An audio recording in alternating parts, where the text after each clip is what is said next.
यह कहानी एक मजदूर पिता की बेटी जरमीन की है, जो पहाड़ों की गोद में बसे एक छोटे से कस्बे चश्मा गुल में रहती थी। जरमीन अपने हाथों से कांच की खूबसूरत चीजें बनाती थी, जिन्हें वह अपने छोटे से स्टॉल पर बेचती थी। एक दिन जब वह अपनी नई कलेक्शन तैयार करके बाजार पहुंची, तो एक काली मोटरबाइक पर आया एक अजनबी लड़का, जो काले कोट और चश्मा पहने हुए था। उसकी सारी चीजें गिराकर चला गया। जरमीन स्तब्ध रह गई, लेकिन उसने हार नहीं मानी। वह उस युवक के पीछे दौड़ी और बोली, अगर कुछ नहीं दे सकते तो कम से कम अपनी घड़ी ही दे दो, ताकि मैं नए कांच खरीद सकूं। वह युवक पहले तो हंसा, लेकिन फिर जरमीन की आंखों में आंसू देखकर अपनी कीमती घड़ी उसे दे गया। जरमीन के लिए वह घड़ी किसी खजाने से कम नहीं थी, लेकिन जब वह घर पहुंची तो वह घड़ी रास्ते में कहीं गिर चुकी थी। मगर रात को उसका भाई दानिश वह घड़ी लेकर आया। जरमीन की खुशी देखने लायक थी। उनके अब्बा अब बीमार थे और कांच का काम बंद हो चुका था। जरमीन ने यह हुनर खुद सीखा और अपनी मेहनत से लोगों का दिल जीत लिया। एक दिन शहर से आए एक व्यापारी के बेटे सुफियान ने जरमीन द्वारा बनाए गए कांच देखे और कहा, अगर ये चीजें शहर के नूर मेला में लगीं तो हाथों हाथ बिक जाएंगी। ये सुनकर जरमीन की आंखों में उम्मीद चमक उठी। उसने और खूबसूरत चीजें बनाई। तभी अचानक वही युवक फिर से मिला। इस बार वह माफी के साथ आया था और उसके हाथ में कुछ पैसे थे। जरमीन के दिल में सवाल उठने लगे, कौन है यह? क्यों बार बार मेरे करीब आता है? जरमीन ने एक दिन खुद ही तय किया कि वह पास के कस्बे बंद नूर जाकर चीजें बेचेगी। दिन भर वह गली गली दरवाजे दरवाजे जाती रही। बीबी, कांच का गुलदान लीजिए, खुद बनाया है। चाचा, ये खूबसूरत कांच का चिराग देखिए। लेकिन किसी ने उससे एक चीज तक नहीं खरीदी। शाम होते होते उसके पांव थक चुके थे और आंखों में आंसू भर आए। तभी फिर से वही अजनबी नजर आया। तुम आज बहुत थकी हुई लग रही हो, उसने कहा। जरमीन चुप रही। यहां से कुछ दूर एक गांव है, नूरान देश, जहां लोग तुम्हारी बनाई चीजों के दीवाने हो जाएंगे। जरमीन को उस पर शक हुआ, लेकिन कोई चारा नहीं था। वह उसके साथ पैदल ही चल पड़ी। जब वे नूरान देश पहुंचे तो वह हैरान रह गई। सफेद कपड़े पहने पुरुष और नीले कपड़ों में महिलाएं सब उसकी तरफ ऐसे देख रहे थे जैसे उसे पहले से जानते हों। युवक ने उनसे कुछ कहा और वे सब जरमीन की तरफ लपके उसके सारे कांच खरीद लिए और मनचाही कीमत दी। जरमीन की आंखों में खुशी थी और वह युवक उस पल उसे कुछ खास लगने लगा। जब रात के 10 बजने को आए, जरमीन ने कहा, अब मुझे मेरे घर ले चलो, रात बहुत हो चुकी है। युवक मुस्कुराया, मैं तुम्हें तुम्हारे घर छोड़ने ही आया हूं। जरमीन ने पहली बार दिल से उसकी मौजूदगी को स्वीकार किया। इसी तरह कई दिन बीत गए। वह लगातार मेहनत के बावजूद कुछ भी कमा नहीं सकी थी। उसका शरीर पसीने से तर था, चेहरा थकान से चूर और आंखों में भूख की बेबसी साफ झलक रही थी। आज भी उसके बनाए हुए खूबसूरत कांच के सामान ने किसी खरीदार की नजर नहीं खींची। एक और मायूस शाम उसके सामने खड़ी थी। दिल टूटकर वह जमीन पर बैठ गई और एक पल को आंखें बंद कर ली। तभी अचानक एक ख्याल उसके जहन में कौंधा। वही बस्ती जहां वह कभी एक नौजवान के साथ अपना सामान बेचने गई थी। वहां उसे कुछ उम्मीद नजर आई थी, कुछ खरीदार और शायद कुछ आसानी। उसने धीरे से अपना सामान समेटा, दुपट्टे का पल्लू सिर पर ठीक किया और पांव उस जाने पहचाने रास्ते की ओर बढ़ा दिए। सड़क पर धूल उड़ रही थी, लेकिन उसकी निगाहों में अब धुंध नहीं, एक नई उम्मीद थी। रास्ते में एक जगह वह रुकी। एक बुजुर्ग पेड़ की छांव में बैठे दिखाई दिए। उनकी कमजोर हालत देखकर वह खुद ब खुद उनकी तरफ खींची चली गई, जैसे किसी अनजानी ताकत ने उसके कदम रोक दिए हों। जैसे ही वह बुजुर्ग के पास पहुंची, बाबा जी ने नरमी से पूछा, बेटा, इस वीरान रास्ते पर तुम कहां जा रही हो? जरमीन ने सादा सफेद दुपट्टा अपने सिर पर ठीक से जमाते हुए बुजुर्ग की आंखों में झांका।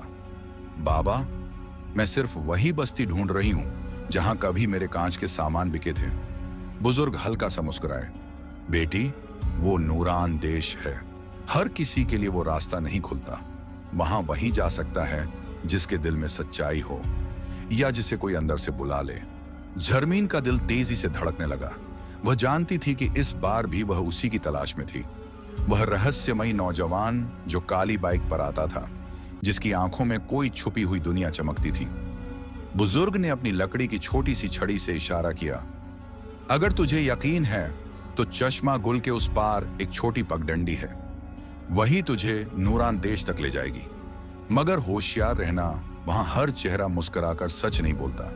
जर्मीन ने सिर हिलाया और अपने थैले को संभालकर पगडंडी की ओर बढ़ गई। चश्मा गुल के पानी में सूरज की किरणें चमक रही थीं और पहाड़ों की हवाएं किसी राज की सरगोशी कर रही थीं। कुछ घंटे चलने के बाद एक काली बाइक की आवाज फिजा में गूंजी। जर्मीन के कदम ठिठक गए। वही नौजवान सामने था। इस बार उसके चेहरे पर गंभीरता के साथ एक हल्की सी मुस्कान भी थी। तुम फिर आ गई, उसने धीमे स्वर में कहा। जर्मीन ने नजरें झुका ली। मेरे कांच उस बस्ती में बिके थे। मुझे उम्मीद है कि शायद तुम भी, नौजवान ने बात काट दी। उम्मीदों को बांध कर रखो, लेकिन हकीकत से नजरें मत चुराओ।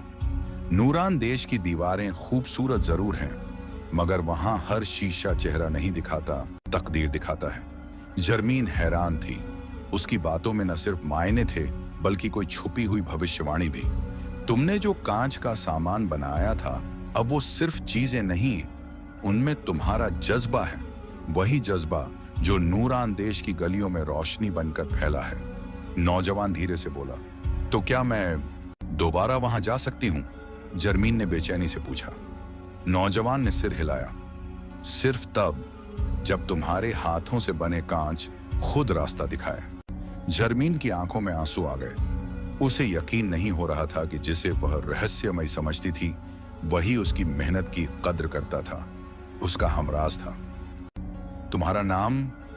जर्मीन ने हिम्मत करके पूछा। नौजवान ने एक पल को चुप रहकर बाइक पर हाथ रखा, फिर बोला, नामों से कुछ नहीं होता जर्मीन। कुछ लोग बस कहानियों में जीते हैं, और कुछ तुम्हारे जैसे लोग उन कहानियों को हकीकत बना देते हैं। इतना कहकर उसने बाइक स्टार्ट की और धीरे धीरे धुंध में गुम हो गया। और जर्मीन, वह वहीं खड़ी उसे धुंध में खोते हुए देखती रह गई। हाथ में अपने कांच, दिल में एक नई उम्मीद और कदमों तले नूरान देश का रास्ता, क्योंकि आज वह फिर नूरान देश जाने वाली थी। एक ऐसी बस्ती जिसकी कहानियां सिर्फ बड़ों की जुबान पर थीं, लेकिन जिसे आज तक किसी ने देखा नहीं था। रास्ता कठिन था, लेकिन जर्मीन के कदम मजबूत थे। सूरज ढलने लगा था जब वह नूरान देश पहुंची। बस्ती अजीब थी, औरतें सफेद और मर्द काले कपड़ों में। यह जगह एक अजीब सी खामोशी में लिपटी हुई थी, जैसे हवा भी किसी रहस्य को जानती हो। जर्मीन ने जमीन पर शीशे बिछाए तो आसपास की औरतें दौड़कर आने लगीं, जैसे वे इन शीशों का इंतजार कर रही थीं। खरीदारी शुरू हुई तो जर्मीन ने अनायास ही एक सवाल कर दिया, वो लड़का कहाँ है जिसने मुझे रास्ता दिखाया था? एक औरत ने हंसते हुए जवाब दिया, वो तो हमारे कबीले का रहनुमा है। आज किसी दूसरे पहाड़ पर गया है, कोई पुरानी रीत पूरी करने। लेकिन तुम्हें उससे क्या काम? जर्मीन चुप हो गई, लेकिन दिल में एक तड़प थी। तभी दूर से बाइक की गड़गड़ाहट सुनाई दी। काले कपड़े, चश्मा और हवा में उड़ता चोगा, वही युवक सामने था। उसने जर्मीन को देखा और इशारा किया कि सब लोग चले जाएं। बस्ती फिर सन्नाटे में डूब गई। तुमने मेरे दिए शीशे बेच दिए? युवक ने धीरे से पूछा। हाँ, और उनकी वजह से मुझे बहुत इज्जत मिली। शुक्रिया अदा करने आई हूं। युवक की मुस्कान में रहस्य था। मैं तुम्हारे पास किसी इनाम के लिए नहीं, बल्कि एक चीज के लिए आता हूं जो तुम्हारे पास है। कौन सी चीज? जर्मीन ने हैरानी से पूछा। वो घड़ी जो तुमने मुझसे मांगी थी, वो मेरी थी, और उसमें मेरा वक्त कैद है। जर्मीन का दिल धड़कने लगा। मैंने तो बस उसे रखा था ताकि कुछ नए शीशे खरीद सकूं। युवक नरमी से बोला, अब तुम जानती हो, वो घड़ी सिर्फ वक्त नहीं, एक वादा है। उसी पल बाइक की आवाज फिर आई, लेकिन यह आवाज पास नहीं, दूर होती जा रही थी। जर्मीन ने मुड़कर देखा। वह युवक आंखों से ओझल हो चुका था। जब वह वापस लौटी तो दरवाजे पर दानिश खड़ा था। बाजी, वो घड़ी मुझे मिली। मैंने अम्मा को दे दी ताकि वो बेचकर कुछ सामान ला सकें। जर्मीन दौड़ती हुई अम्मा के पास पहुंची। अम्मा, वो घड़ी कहाँ है? बेच दी। बाजार में एक सुनार ने अच्छे दाम दिए। जर्मीन के हाथ से शीशे गिर गए। दिल तेजी से धड़कने लगा। वो घड़ी बहुत खास थी। अब वो हर बार वापस आएगा। उसी रात जर्मीन एक हरे भरे वादी में सपने में थी और सामने वही युवक आंखों में एक शांत सी रोशनी लिए कह रहा था, अब जब भी तुम कोई शीशा बनाओगी मैं वहां मौजूद रहूंगा। तुम्हारी कला में मेरा अक्स बसा है। शाम ढल चुकी थी और जर्मीन अब भी पेड़ के नीचे बैठी थी जब उसे बाइक की आवाज सुनाई दी। सामने वही लड़का था, बाइक पर सवार, और उसकी आंखों में एक खास चमक थी। जर्मीन की निगाहें उसकी घड़ी पर गईं, जो एक नए अंदाज में चमक रही थी, वही घड़ी जो उसकी मां ने एक सुनार को बेच दी थी। जर्मीन ने कांपते हुए पूछा, यह घड़ी तुम्हारे पास कैसे आई? लड़का मुस्कुराकर बोला, मैं जो कुछ भी चाहता हूं वो मेरे ही हाथों में होता है। तुम्हारी मां ने इसे बेच दिया था, लेकिन मैंने अपनी काबिलियत से इसे वापस पा लिया। ये मेरी खास घड़ी है। जर्मीन के दिल में एक अजीब सी सनसनी दौड़ गई।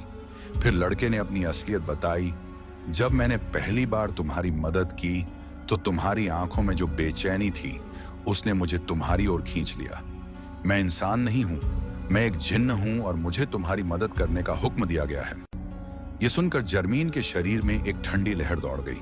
लड़के ने अपनी ताकत का एक और प्रदर्शन किया और जर्मीन के हाथ में मौजूद कुछ टूटे हुए शीशों को एक पल में नए और खूबसूरत शीशों में बदल दिया। जर्मीन को एक दिन की याद आई जब किसी ने उसकी मदद की थी और उसकी मेहनत का फल उसे मिला था। वह मन ही मन घबरा गई। मैं इन चीजों के पीछे नहीं जाना चाहती, बस वो सामने ना आए। लेकिन वह कुछ कह नहीं सकी। लड़का एक आखिरी मुस्कान के साथ बाइक पर सवार हुआ और तेज रफ्तार में चला गया। जर्मीन बस उड़ती हुई धूल में उसे जाते देखती रही। अगले दिन इमरान भाई आए और जर्मीन को रंग और कागज देते हुए बोले, तुम्हारे अंदर एक रचनात्मक शक्ति छुपी है। जो तुम्हें पसंद हो उसे कागज पर उतार कर दिखाओ।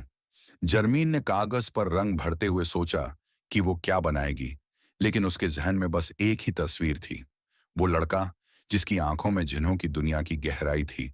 उसने पेंसिल उठाई और उसकी तस्वीर बनाने लगी। जब तस्वीर पूरी हुई, इमरान भाई ने हैरानी से कहा, तुमने पहली ही कोशिश में कमाल कर दिया। अगर तुम मेहनत करो तो यह बहुत कीमती हो सकती है।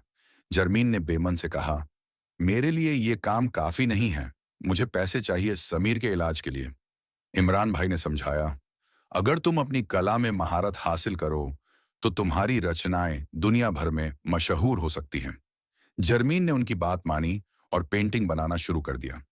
लेकिन एक अजीब बात हुई। हर रात जब वह चित्र बनाने बैठती, कुछ समझ नहीं आता और वह सो जाती। लेकिन सुबह उठती तो कागज पर एक शानदार तस्वीर बनी होती। धीरे धीरे उसकी चित्रकारी मशहूर होने लगी और आर्थिक हालत बेहतर होने लगे। दानिश का इलाज हुआ और घर की हालत भी सुधर गई। लेकिन जर्मीन को लगता था कि ये सब वो खुद नहीं कर रही, कोई और है जो उसकी मदद कर रहा है। एक रात जब वह उदास थी, उसने उस लड़के की तस्वीर उठाई और उस पेड़ के नीचे जा पहुंची जहां वह उससे हमेशा मिलती थी। अचानक बाइक की आवाज आई और वह लड़का सामने खड़ा था। जर्मीन ने थोड़ी झिझक के साथ पूछा, हर रात मेरी पेंटिंग कौन बनाता है?